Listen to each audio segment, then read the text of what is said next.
Hi guys, Kieran McAvoy here from A Clever Chimp, and on this channel we talk, learn and discuss about maths, physics and all things engineering. This video is part of our guide to engineering maths, and today we're talking about Gaussian elimination.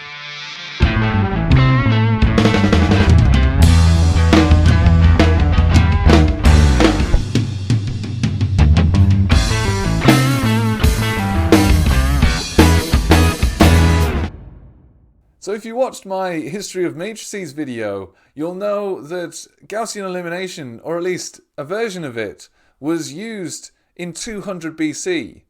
And I mean, that alone should make you want to know about it, considering that we're still learning about it today.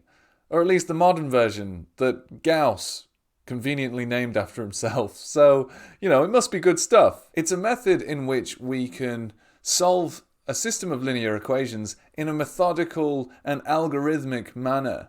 So I think the best thing to do here is just crack on and get into an example.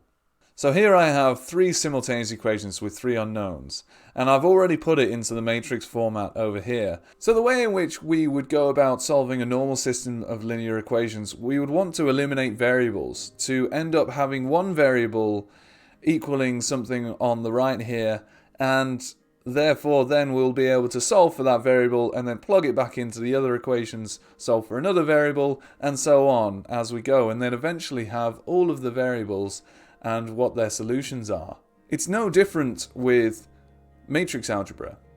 And what we want to do then to achieve the same result is make this coefficient matrix into an upper triangular matrix. And what that means then is that these elements down here, these three elements down here for the 3 by 3 matrix will equal 0. And in doing that, we'll have a situation where if we multiplied this third row with our matrix x, y, z, we would have 0x plus 0y plus some number z equaling some number over here, and then we can do exactly that. We can plug back into this equation here that will only involve y and z because we want this element to be equal to 0 as well, and then we can plug that y back into this equation up here, and that's exactly what we're going to try and do. So we need to keep track of what we're doing to the equations, and as with normal algebra, as with if you were to solve this system of linear equations in the normal sense, you need to do whatever it is you do to the left side of the equation to the right side of the equation as well. And so to keep track of this, we're going to set up what's called an augmented matrix. And it looks something like this. So here we have our augmented matrix, and it's composed of the coefficient matrix on the left here and a separating line, and our solutions or results matrix on the right hand side here.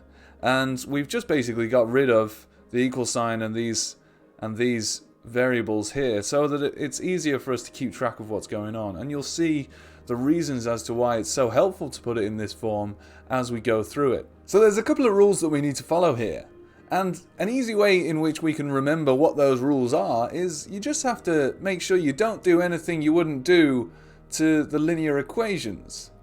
So for instance, if I was to swap this column with this column, well, what that would be doing is basically saying that we're swapping all of the coefficients of this y variable for all of the coefficients of this x variable, and that would just completely change the equations. They wouldn't be the same anymore. We've completely changed the weightings of our x's and y's.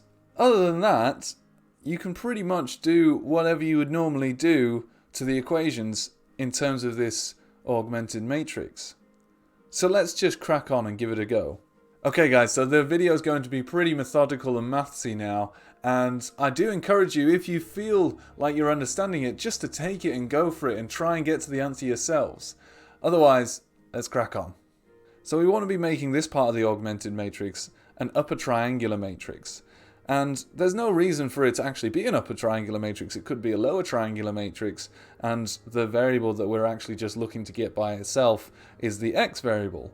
But let's just stick with the standard way in which things are done, and we'll go for the upper triangular matrix.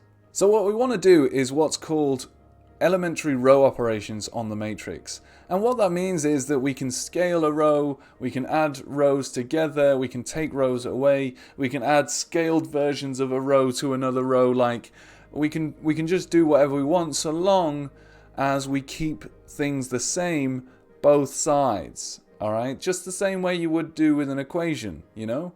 And we can swap rows as well. All that would be doing is just swapping where it is in the list of linear equations. Swapping rows is absolutely fine as well. So I'll label this row 1, row 2, and row 3. And what we want to do is we want to make sure that these elements go to 0. So what we'll do is, first off, let's do row 3, and we'll say that that goes to row 3 minus 2 times row 1. And so what that's going to be doing is we're going to be taking row 3 and we're going to minus 2 times the whole of row 1 off of row 3. And what that'll do is, for this element, we'll have 0, because it'll be 2 minus 2 times 1. So that'll be 0, and then we'll have minus 1 minus 2 times 2, and that'll be minus 5. And then we'll have 3 minus 2 times 1, which is going to be 1, right? And remember, always remember to do the other side as well. This is why the augmented matrix is very helpful, because in all honesty, I just remember not putting in this form and then just completely forgetting to do the other side of the equation. You just get caught up in just doing this method just to get an upper triangular matrix of the 3 by 3 matrix, and that, you know, you need to make sure you do it to the right hand side basically. So we have 12 minus 2 times 2, which is 12 minus 4, which is 8. And that is our new row 3. So now, instead of rewriting the whole matrix out just yet, we can mess around with row 2 now, because we haven't actually changed anything. We can use row 1 again to change row 2. So if we say row 2 is now going to be row 2 plus row 1, right? So if we add row 1 to row 2, then what we're going to get is, again, we're going to get 0, because minus 1 plus 1 is 0, and we're going to have minus 3 plus 2, which is going to be minus 1, and we have minus 2 plus 1, which is minus 1, and then minus 4 plus 2, which is minus 2. So there we have it. We have our new second row. So here we have our new augmented matrix, and what we want to be doing now is getting rid of this element here. And the way in which we're going to do that is we're going to use row 2, and you'll see why in a minute. So we're going to have row 3, and that is going to become row 3 minus 5 times row 2. Now, why have I used row 2? Well, we've already made some progress here on this left-hand column. If I was to use row 1, then this 0 here will not be 0 after we do the calculation. So if I was to use row 3 minus any sort of scale of row 1, this 0 here will no longer be 0. And so by using row 2, we've got 0 minus 5 times 0, which is just 0. So it's all good. So that now goes to 0, and then this minus 5, so we've got minus 5 times minus 1, which is minus 5 plus 5, which is just going to be 0. So then with this, we've got 1 minus 5 times minus 1, which is again 1 plus 5, which is going to be equal to 6. And then we have our dividing line, and then we have 8 minus 5 times minus 2, which is equal to 8 plus 10, right? So that's 18. And so that is now our new row 3. And, well, then we're done. We're ready to just write out our augmented matrix for the last time, because we'll now have an upper triangular matrix in this left-hand part of the augmented matrix. So I've written out our final augmented matrix here, and I hope you can understand now why we're calling it an upper triangular matrix. because of all of these elements being in the upper triangle above the leading diagonal. And so now let's bring back our vector x, y, and z. And so this is now our final setup of the equation. So let's just multiply it out and see how we can solve the final equations. We have 6z is equal to 18 because we've got 0x plus 0y plus 6z is equal to 18. So z is going to be equal to 18 over 6, which is equal to 3. Now, we can use that in our next equation where we have minus y minus z is equal to minus 2. And considering that z is equal to 3, if we add 3 to both of these sides, then what we'll end up with is minus y is equal to 1. So therefore y must be equal to minus 1. And so finally, let's do the final equation where we've got x plus 2y plus z is equal to 2. So that's this one up here. We've got x plus 2y plus z is equal to 2.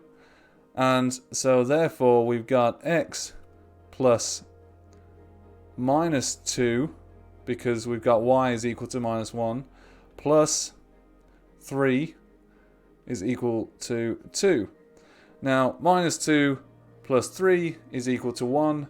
And so if we were to minus 1 from both sides, then what we're left with is x is equal to 1.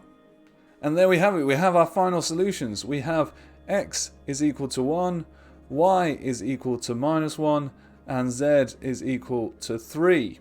And so that's it. That's how we solve a system of linear equations using Gaussian elimination. What I really want to send home now is that this is an algorithm. There really isn't actually any expertise that you need to have to be able to do this. As in, there's no way of just noticing it. You don't have to notice a pattern. You can just follow the algorithm. Because, for instance, if we take this generic matrix that I have here, if I wanted to get rid of C1, right, out of row 3 and make C1 0, then what I'll do is I'll take row 3 and that will go to row 3 minus, and what could I use row 1, what could I multiply row 1 by to get C1 to be 0? Well, if I multiplied the whole of row 1 by C1 over A1 and multiplied that by row 1, then what I'll get is that for this element, for just this element, which is the one that matters, we'll have C1 over A1 times A1. So the A1s will cancel and I'll just be left with C1, which will be row 3, which will be C1 minus C1. And that will be equal to 0 here for this element. And you can do the same thing for this row. You can do row 2 goes to row 2 minus B1 over A1 times row 1. And that'll do the same thing. Your A1s will cancel and you'll just be left with B1 minus B1, which is going to be equal to 0. And so there you have it. You've just got rid of these two elements here. These will both be 0. Obviously, you'll have to do it to the rest of the row to make sure it all matches up. But then you can just follow on the same thing. Once you've done that, then you move on to the next pivot. You move on to the next pivot and you get to the point where you have this C2, which will be a new C2. It won't be the original C2 because you'll have done business onto this row here. So it will be the new C2. And so what you'll have to do there is you'll just go row 3 will go to row 3 minus new C2 all over new B2, right? And then multiply that by row 2. And there you have it. You'll have just Gaussian eliminated that matrix and turned it into an upper triangular matrix. So thanks very much for watching, guys. I hope this video has given you some insight as to how we do Gaussian elimination, and I hope that you'll now look at it knowing that it's an algorithm. Like, it doesn't require any expertise. You don't have to have had years of experience doing these problems to be able to tackle it. If you like the video, then I'd be very grateful if you could leave it a thumbs up. And remember to subscribe to our YouTube channel if you want to keep up to date with any new videos coming out from a clever chimp. Thanks very much for watching, guys. I'll see you all in the next video. Bye-bye.